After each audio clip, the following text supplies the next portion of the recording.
Hey guys, it's Julian, and today I'm going to be showing you how to make music like EDX. As usual, you can get the project file and samples from this video in the description, and let's get started. So, the first sound we have here is this Chord Synth, which sounds like this.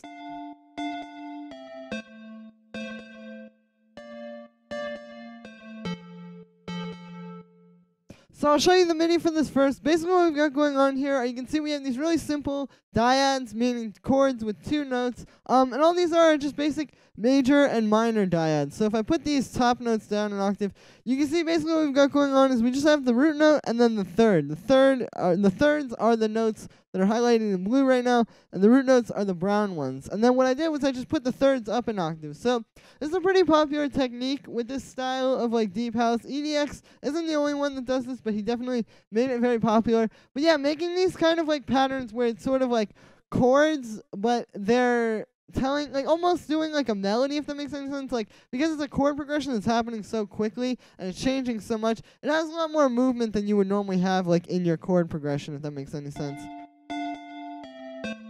And yeah, so that's basically it. So I started with this chord progression, and then I just wrote in this sort of like pattern, and you can see like, yeah, it's just kind of a matter of playing around with different patterns, I guess, like just kind of different arrangements, really. Like, just find some chords that work really well together, or even write a chord progression, and then just try to sort of make it into a pattern like this. Like, as long as you start with a chord progression, you can't really go wrong. It's not too difficult.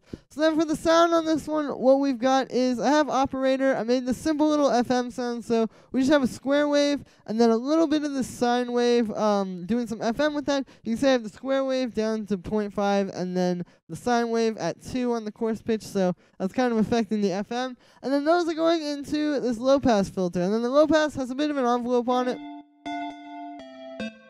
That's how you make this sort of like plucky sound. And yeah, that's pretty much it for inside of operator. Then after that, I just have a bit of reverb to give it some space. You can see it's pretty short because since the synths need to be really like tight and quick for this sound,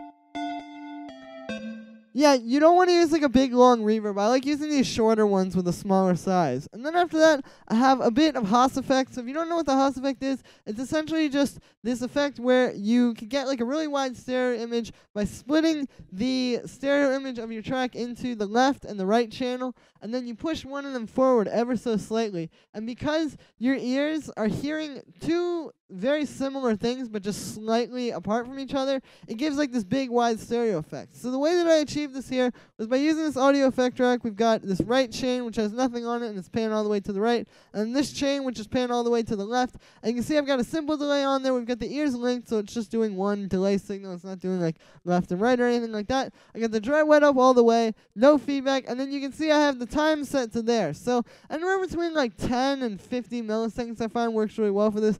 But yeah, this is just a really good way to make these chords kind of sit on top of the mix. If I turn this off,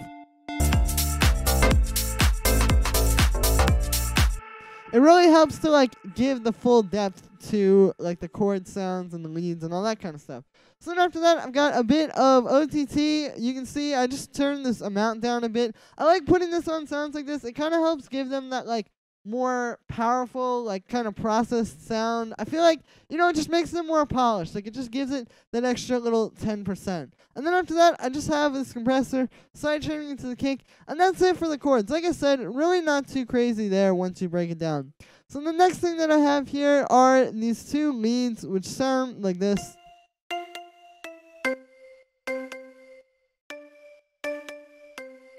So what we've got here is we've got this mallet, and then this little organ sound. And what these are playing is, I'll show you the MIDI. These are actually just playing the top notes of this chord progression. So if you see, like I was saying with the chords, we have the root note, and then we have the third. It's just playing these thirds up here, basically. And yeah, so what this does is it kind of adds like a sense of like realness to it. Like by using an organ, and then like one of these mallet, like kalimba type sounds. Again, it just kind of gives the sound a little bit more realness, a little bit more like of an organic feel. And these are very popular sounds with EDX's music as well. Like, he's very good at combining like the really digital, nice FM sounds with like these kind of more organic, like live sounds. So yeah, that's how I made these. Basically, it's just a few one shots in some simplers, and then on the first one, on this mallet here, I have no reverb, just a little bit of OTT, just like with the chords again, just add some extra polish to the sound, and then finally I just have a compressor side chaining into the kick. And then on the second one, yeah, pretty similar stuff as well. With this one, I have no OTT, but I do have a little bit of reverb, and then I have a compressor side chaining into the kick, and then I have this EQ8 cutting out the low end because the organ. You can hear it kind of had, a bit of stuff going on there. So then after that, we've got the basses. And the basses all together sound like this.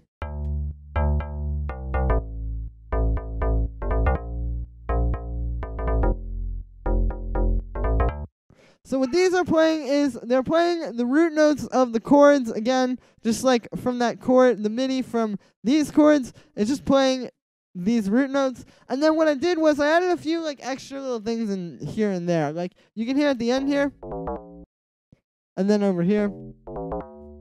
So, just like adding little stuff like that at the end of the bar is kind of nice, because what happens is you hear the bass like in the track as a layer, and it just kind of registers in your mind as like, you don't really think, oh, this is so full sounding, or this is so big sounding because of all these elements. You just kind of think, oh, this is so big sounding. But then when you hear like these little notes that only the bass is playing and everything else essentially stops playing, you get like, it kind of like, I guess, like messes up that illusion a little bit.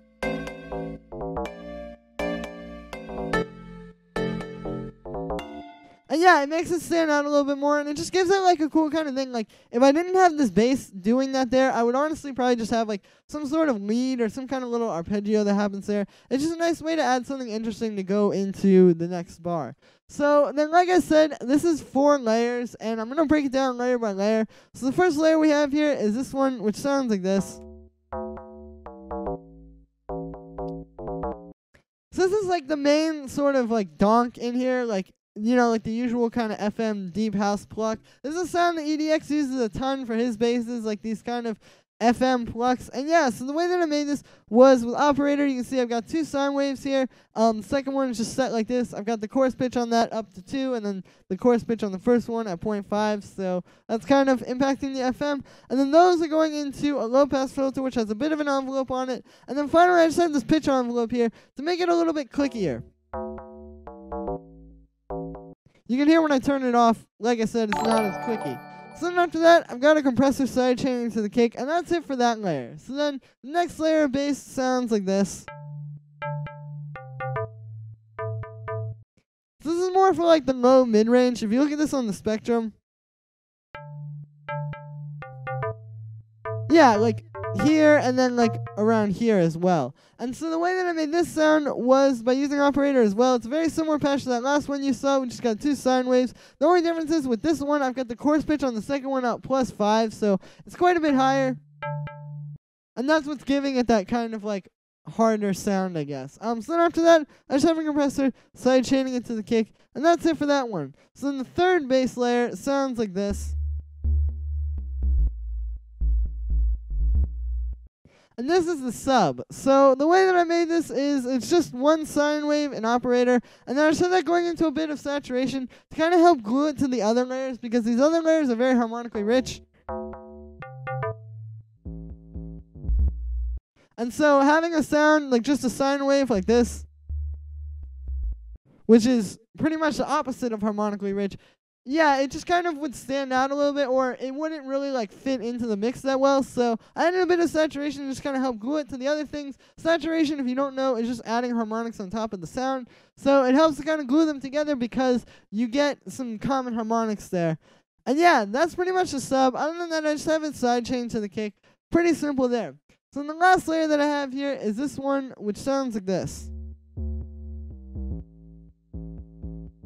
So this may sound sort of like a sub to you, but it's actually not. You can see I've cut out a bunch of the low end there, so I'm specifically using this one for like this range in the frequency spectrum, like between about 100 and like 1K, or even like between 100 and like 200 or 300.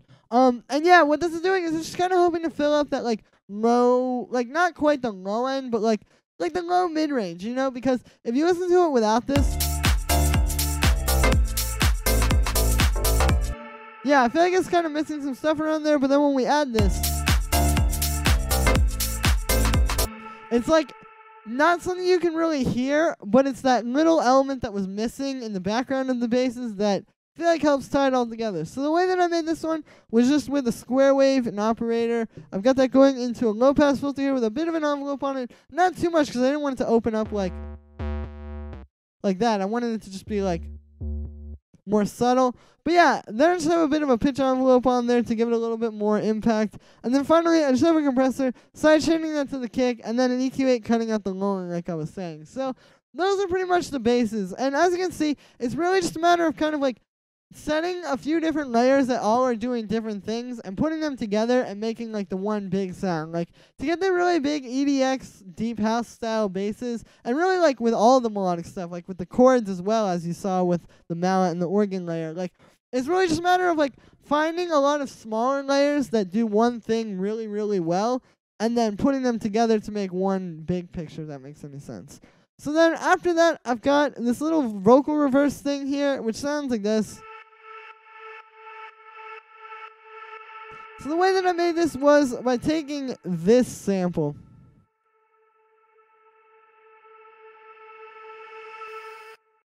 This like, basically it was a little vocal sample I had, then I put some reverb on, and then I just reversed it. And then what I did is I put it in here and I just have it going like on the quarter notes. Like you can see if I set this to quarter note grid. Yeah, these are just all playing quarter notes. And then what this does is it basically just, well, for one, it gives us kind of like a nice musical like drone, so to speak, like something that's just the same thing over and over, while the chords are changing underneath it. But also, I feel like it just kind of gives it some more depth musically. Like it's not just that it's like a drone, but it's like just some extra stuff other than like the main thing. Like those do sound good, but it sounds a lot better, I feel like, when you have extra sort of ear candy with it to just help sort of spice it up a bit. So that's the purpose of this layer. And then for processing on here, all I've got is I've just got a bit of reverb, which is just set like that. It's pretty big. Since it's just kind of going on and on, doesn't really matter. And then I have a compressor, side chaining to the kick, and I just have an EQ8 cutting out the low end to sort of clean it up to make sure it doesn't clash with anything else. So that's it for all the musical stuff. And the next thing that I have here are all the drums, which together sound like this.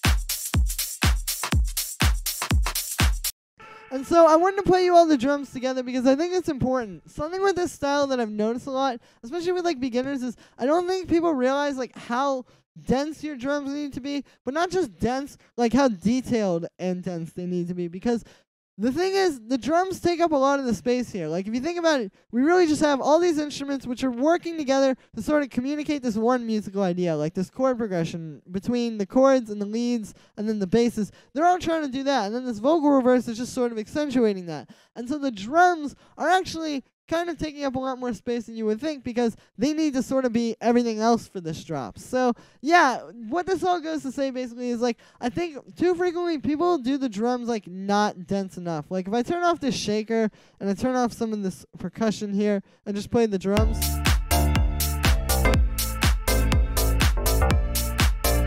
like that works, but it's not as nice as when you have all of this stuff in there. And so yeah, so I think hearing these drums like on their own can kind of help with that.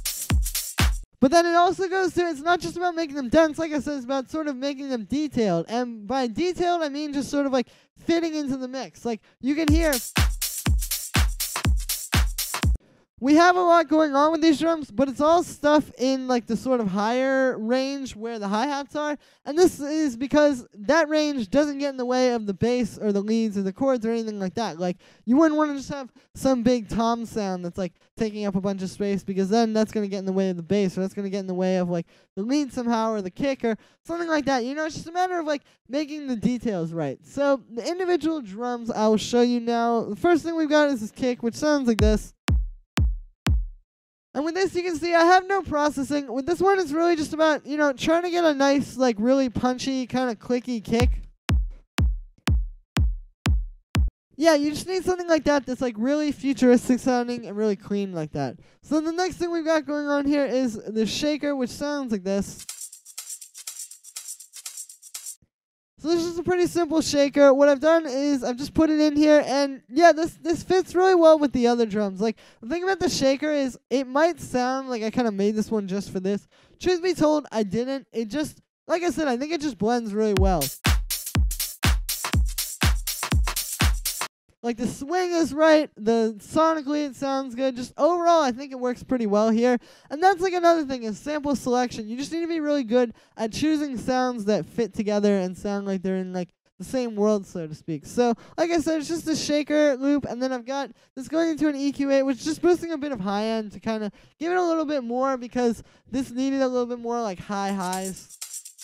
And yeah, then I just have a compressor sidechaining to the kick, and that's it for the shaker. So the next thing we have here is this drum rack, which sounds like this. And so this is just a bunch of different percussion sounds. I got like this closed hi-hat, the main open hi-hat, and then this rim shot. And I'm just put them in a drum rack here, and I'm playing this little pattern with them. And yeah, this is a nice way to get kind of like deep house hi-hat patterns, because you just put them all the sounds in the drum rack, and then you just start playing around with it. And yeah, so then the last thing we've got here is the clap, which sounds like this. So this is 2 layers. It's this layer, and then this one. So kind of like a softer, like smoother clap, which you can see also starts a little bit before the other one, so it gives you that kind of like pre-shifted clap feel.